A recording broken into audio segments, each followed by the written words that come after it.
To take those 3 years and to write a book like Ryan does gives you a much deeper thrill, a much more important sense of pleasure, what I would call fulfillment, than just having that empty, I'm suddenly the CEO of a company and I'm famous and I'm on Instagram. It's so empty, it doesn't lead anything. It's just going to make you more depressed in the end. But the sense that you've actually built something yourself leads to the deepest pleasure that a human can have. Ryan Holiday is my dear friend, my former mentee. I'm extremely proud of him. He has outshone the master, and over the years, I've had many great conversations with him. He's perhaps the best interviewer I've ever faced because he understands my work so well, and he's so smart. So I'm extremely proud of all of the conversations and interviews we've had together. So here, for your edification and amusement, are the best moments of the many interviews I've done with Ryan Holiday. My philosophy has always been you have to make ideas your own. Mm-hmm. You have to take what somebody teaches and you have to put it into your own experience. It can't just be these dead words that you kind of digest that have no relevance to your daily experience. You have to take them, they have to come to life within you, within your own experience. So you read a passage and it's not maybe what I'm really going through right now, but you kind of maybe recall some experiences in the past that might be relevant. And then the second day you come upon something that is maybe a little bit closer. And then as you go through it more and more and more, that kind of soaks in and you see more and more access points to your daily experience. And then it can kind of become something that you internalize. That connects to the thing that you and I made together, which is the Amor Fati coin. Yes. Which is the idea that it's also a Nietzsche phrase of sort of loving everything that happens to you, not resenting it, not fighting against it, not carrying around a grudge or a burden, but sort of embracing it and finding the good in it. Yeah. Where does that fit in with our human nature? It doesn't fit in because it's not natural to us.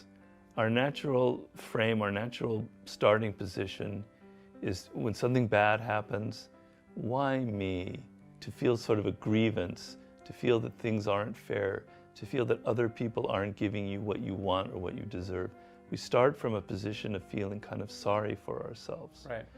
We deserve more than what we're getting. And so a lot of what I'm talking about in this book is overcoming some of these natural elements in human nature and turning them around and using them for another purpose, another way.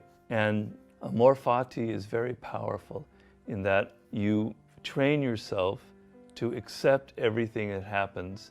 It's sort of a banality to say that things happen for a reason, but there's some truth to it. For Nietzsche, it was, this is life. Life involves pain. Life involves adversity. You're going to die one day and it's not going to be pleasant.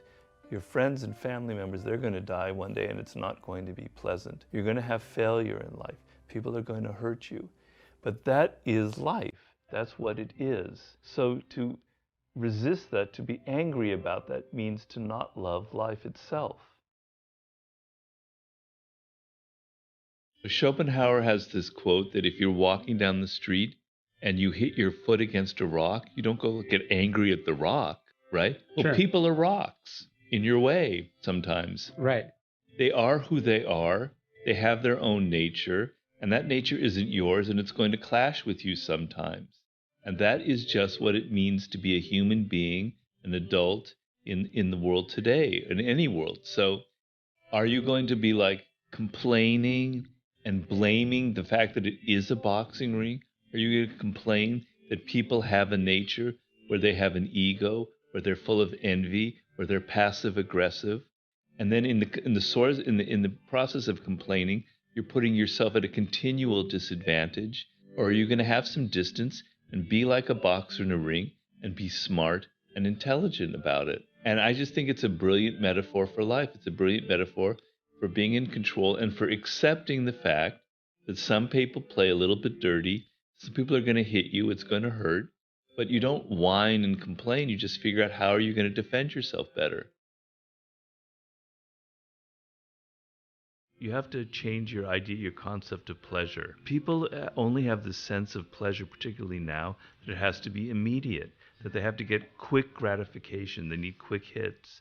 But I'm trying to say, to take those 3 years and to write a book like Ryan does gives you a much deeper thrill, a much more important sense of pleasure, what I would call fulfillment, than just having that empty, I'm suddenly the CEO of a company and I'm famous and I'm on Instagram. It's so empty, it doesn't lead anything. It's just going to make you more depressed in the end. But the sense that you've actually built something yourself leads to the deepest pleasure that a human can have. I'm sorry to say that the sense of accomplishment of creating something from nothing, from building something, is to me the highest pleasure that a human can have, because we are animals that are born to make things. What I want to train you, the reader, to look at is to not look at people's, what they say or their appearance, but to look at their actions and the patterns of their behavior. So, for instance, I talk about Howard Hughes in chapter 4 as somebody who's got a very weak character, who was a horrific businessman, and people were lured in by his image of this sort of maverick aviator, kind of, great Hollywood person, etc. But if you looked at the patterns of his behavior, you would have seen that he was actually quite toxic. So stop looking at what people say about themselves and look at their actions. Because Napoleon, people don't understand, he was not only brilliant at coming up with a plan, but he was brilliant in the moment, adapting his strategies to what the opponent showed him, because he created what's called maneuver warfare, which is probably similar to what a Belichick does. And maneuver warfare isn't about the position you occupy, it's about the options that you have. So you put yourself in a position where you can go in 5 different directions, 5 different arrows. And if the moment comes, you can go here, here, here, depending on what shows up, right? As opposed to the typical Prussian general who, I'm going to go this way and attack, sheer force and strength. Or even I'm going to make a flanking attack this way, and they only have 1 gear and they only go one way. You work on this book for 7 years. You're probing human nature, the human experience. You're working on this sort of big, ambitious goal. What did you learn about your own nature, sort of having to sit alone with yourself for so many long hours? I learned that I'm insane, basically. It was a revelation because, here I am writing about narcissism, going very deep into it. And trust me, I've known a lot of narcissists in my life. You might even be out there.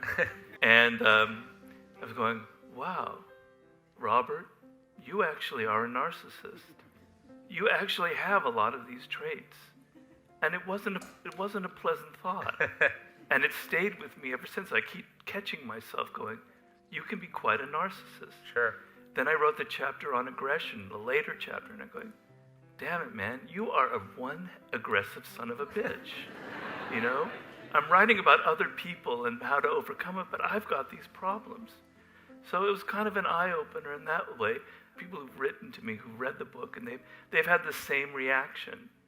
They go, it's been kind of painful. It's a painful book to read. No, it is. It's a mirror. In The Art of Seduction, I talked about how telling a story lowers people's resistance, makes the mind open up. When we were like 2 or 3 years old, the sense of being carried by our parents or playing peekaboo, of not knowing what comes next, is very deeply ingrained in human psychology. So if I tell you a story about Rockefeller to illustrate aggression, I know as the reader is being pulled into this story, they don't know what I'm telling. They don't know who is the aggressor in this story. They don't know the lesson that I'm trying to derive. So they're going to want to read. They want to go further and further and further. I've tricked them into coming to page 8. Whereas if I immediately hit them with Jung and this study and sociology, their mind closes off. They're falling asleep. That's the mistake 98% of people who write books out there make. They don't think about their reader. They assume that the reader is as interested in the material as they are. You have to seduce the reader, so I tell stories.